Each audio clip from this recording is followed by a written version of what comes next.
Big Boss season 8 third weekend అయితే వచ్చేసిందన్నమాట. మనకు వీకెండ్ అనగానే గుర్తుకొచ్చేది ఎలిమినేషన్.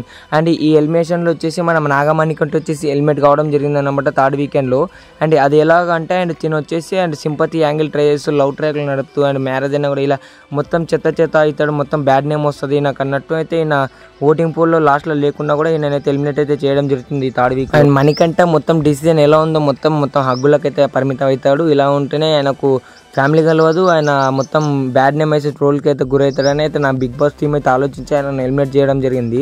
అండ్ చాలామంది సోషల్ మీడియాలో ఏమంటారంటే నాగమణికంటను అన్ఫేర్ ఎలిమినేషన్ చేస్తుంటారంటే ఇది అన్ఫేర్ ఎలిమినేషన్ కాదనమాట, అండ్ ఫేర్ ఎలిమినేషనే. ఈయన వచ్చేసి గేమ్స్ కూడా ఆడట్లేదు అండ్ నేను స్ట్రాంగ్ కంటెస్టెంట్ అని ఇట్లా అనేటాలకే కింద పడి ఓవరాక్షన్ అయితే చేస్తున్నాడు అనమాట. అండ్ నాగమణికంట ఎలిమినేషన్పై మీ అభిప్రాయం కామెంట్లో కామెంట్ చేయండి.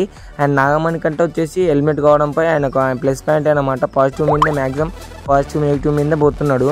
అండ్ మీకు నెక్స్ట్ వీక్లో ఏ కంటెస్టెంట్ ఎలిమినేట్ కావాలో కామెంట్ చేసి మన ఛానల్ సబ్స్క్రైబ్ చేయండి. నాగమణి